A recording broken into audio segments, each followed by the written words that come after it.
ప్రపంచ ఆరోగ్య సంస్థ ప్రకారం 30 నుండి 79 సంవత్సరాల వయస్సు గల దాదాపు 130 కోట్ల మంది అధిక రక్తపోటుతో బాధపడుతున్నారు.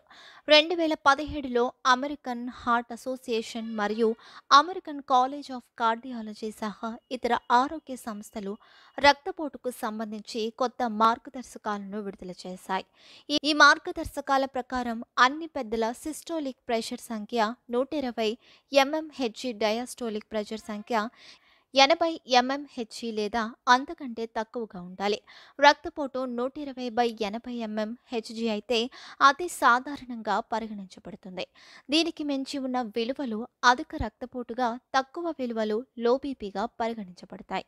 అధిక రక్తపోటు గుండె, మూత్రపిండాలు, మెదడు మరియు రక్తనాళాలకు నష్టం కలిగించవచ్చు. అందువల్ల వయస్సు ఆధారంగా మీ బీపీ స్థాయిలను తెలుసుకోవడం, వాటిని నియంత్రణలో ఉంచడం ఆరోగ్యకరమైన జీవనశైలికి కీలకం.